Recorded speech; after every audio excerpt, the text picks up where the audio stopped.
Roberto, first of all, Funes Mori could be asked to go to not just the Copa America but to the Olympics as well. We understand that you've had discussions with the Argentinian management setup. What's the situation there? Will he be allowed to miss the start of the Premier League season? At the moment, we need to find a bit more clarity. I had 2 conversations with the Argentinian manager, with Tata Martino, and there is an interest of trying to make Ramiro as one of the players over 23 years old players that they're going to go to the Olympic Games. So we need to find out a bit more and see where we are at the end of the season. Obviously there is the Copa America as well, so it will depend a little bit on how the things progress. What is Funes Mori's thoughts on it? Is it a big thing for a player to go to the Olympics? Well, I didn't have the opportunity just yet to speak with the player. I think at this present time, as you can imagine, the focus is the team, is the games that we have in this period, and that's where the concentration of Ramiro is. We'll have enough time at the end of the season to look into that possibility. What is the injury latest as regards Phil Jagielka and Ross Barkley as well? Yeah, well, I think the 3 knocks or the 3 negatives that we picked up at Watford with Phil Jagielka, obviously the scan revealed that he's going to miss tomorrow's game and he's going to miss the game at the weekend against Southampton. Probably at that point we'll have to assess it on a daily basis. It's such a congested fixture list that it will be dangerous to give a date on when he's going to be back. But Tom Cleverley picked up a knock and is 50-50 for tomorrow's game, and I don't think it's going to be a long-term problem, but at the moment it's quite doubtful for tomorrow's squad. And Ross Barkley has progressed really well, and the knock that he had is quite softened, and I would expect Ross to be fit and available for tomorrow. But Jagielka, a big doubt for the semi-final as well?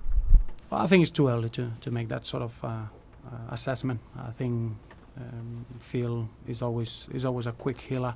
We're going to see how the treatment affects his recovery, and we'll have a better idea on Monday, Tuesday, probably next week. Romelu Lukaku, 18 Premier League goals, 6 assists this season. Ross Barkley, 8 Premier League goals, 7 assists. Deulofeu, 8 assists and 2 Premier League goals as well. That's just naming 3 players. But when you've got a squad with that kind of talent, what explanation is there to be 14th in the Premier League? Very simple. The home results haven't been good enough, and obviously when you work in a competition for 10 months, you have to be consistent with your results, and the consistency that we had in our results and performances away from home it hasn't been reflected at home. At home, I can recall 2 really below par performances against Arsenal, against Manchester United, for different reasons. All the others, I think every Everton fan that he sees the team week in, week out at home knows that probably we didn't get the amount of points that we deserve, but that's something that we have to address and we have to improve. The results at home haven't been good enough, and probably that's why we are where we are in the table. Away from home, the consistency has been really good, and the record is there to show that. Where does the blame lie for that then? There is no such a thing as blame. We put a lot of work to assemble this squad, to put these players into the team, to create a squad that it breeds excitement and it breeds incredible potential. But the reality is that at the moment we've been really, really good in certain aspects and really, really poor in others. We haven't been able to manage games well enough. We haven't conserved leads at times. We've thrown really good positions away, and it's been reflected in the scoreline. So clearly we need to get better. The way we see it is that we are in a very, very significant moment of the season. We want to get as many points as we can in the league. We want to carry on progressing and see how far we can go in the FA Cup.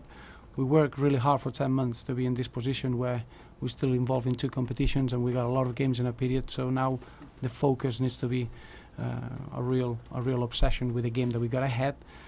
No time to look back, no time to make assessments, just to be as good as we can in the next game that we're looking into. Well, the criticism is that the side hasn't learned from previous mistakes this season. Performances of late against United and Arsenal, the criticism, and Watford as well to a certain extent, are not the level of performances that have been seen earlier in the season. How do you arrest that? How do you switch that around? In football, you have to concentrate on Crystal Palace, and it's not the moment to talk about assessments. At the end of the season we'll be able to assess and see where we've been throughout the season. Now we're still in a really, really important moment of our league campaign. Every point has got a really strong significance. And as I say, we've got no time to look back. The only focus is tomorrow's game and be as good as we can against Crystal Palace. That in the last 2 games that we had, going back to December at Goodison, we felt that we deserved a lot more, but it was a very tight game. And last season we got a very important win at Selhurst Park, and is a game that we need to be fully focused on, and that's where the concentration goes. No distractions at this moment. What then would you say to those fans who held up banners effectively saying that it's time to change the manager? Well, I can understand the frustration. I can understand that in our football club we all share an incredible amount of passion, and I accept that. The only thing it matters to us is to make sure that we finish this season really, really strong, and we can get high up in the table. Everything is to fight for in the league campaign, and as I say, we got a semi-final to look forward. So I've got no problems with the passion that the fans have towards the team, because and to our football club, because that's the real strength that we have as a football club, and we'll do everything we can to make them extremely proud. There is footage on social media of you speaking to an Everton fan at the under-21s. What happened there? It's been billed as a confrontation. No, well, no, it's not such a thing as a confrontation. It's I want to know about what the fans feel, and I always respect a fan that supports our football club, that has got a genuine interest in the club, and the passion that every fan has is something that we share, and we all together here. Of course, we are disappointed. We are as disappointed as the fans are, and all we need to do is to be really close together, to use each other's strengths to finish the season really, really strong. So I will never look away from a fan's opinion, or if I got an opportunity to share few moments with the fans. I've always done that throughout my career. It's very, very important to know how the fans feel. And as a manager, do you need to do anything different to get the best out of your players, to ensure that game management improves? We constantly do that. I think on a daily basis we got I said it many times, we got a very responsible group of players in the fact that we want to get better, we're going to improve, we're going to learn all the time, but we need to be as well, we need to be patient enough to understand we got a lot of young players. There's been a big turnaround on the big roles on the football pitch, and that takes time. But believe me, at the moment the only thing that matters is Crystal Palace, and after that you're moving into the next game, and you cannot go too far ahead, and you cannot spend any time making assessments of the season. It's not the right time. I just wonder as well, though, with the negativity or perceived negativity that there is being compared to. I don't think it's got anything to do about what happens in the outside. As I say, I think we know who we are. We are a football club that we got incredible high standards, and all we want to do is fulfill those standards and make sure that we allow this exciting team to become a winning team. And is understanding the frustration that we all share is for the right reasons. It's for the same reasons, that we haven't won enough points at home, and that brings frustration.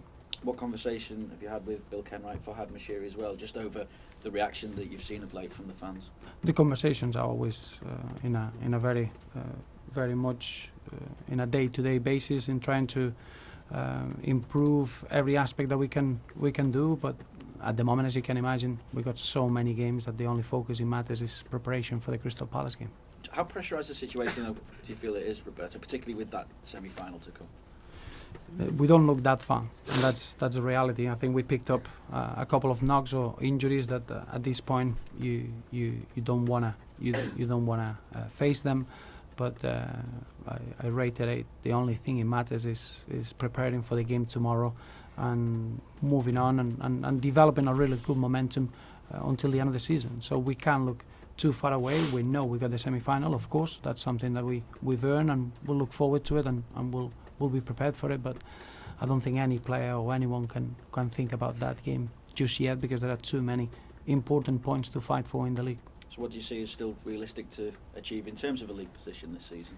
It's not about setting targets at this point. When you get into this moment, we have to prepare ourselves to try to fight for every point that we got left to fight for, and that brings a real focus and a real intensity on what we got in front of us. And what we got in front of us now is the game ahead, which is the one tomorrow. And what kind of test do Crystal Palace represent?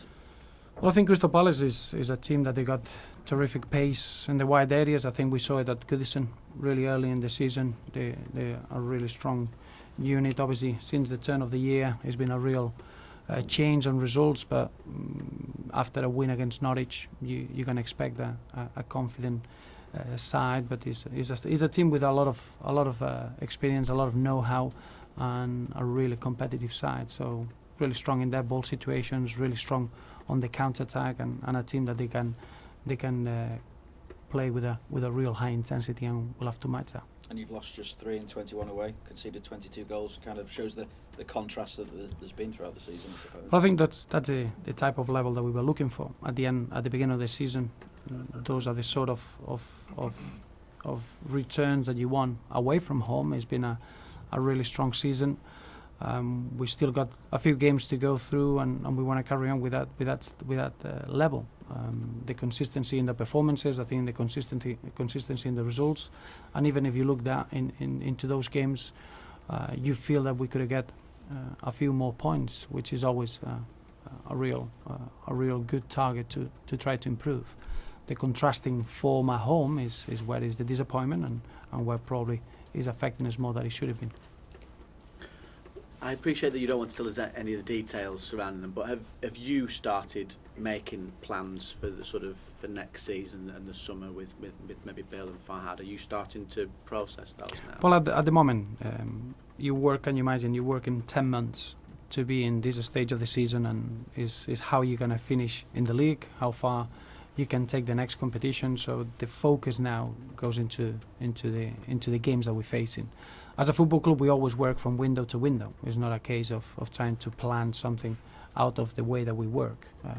If you've seen in the last 6 windows, we always take advantage of that. We always want to improve the squad, and that will always carry on being the case. But at the moment, the only thing that matters is the football side, is the present, and is the game that we got against Crystal Palace. And then, I know you've said this to us before, but when the season finishes, that's when you sit down and make those next plans, then, is it? You do, yeah. Of course, when you finish the season, you assess, and you need to make sure that from that point on, you're planning the next campaign.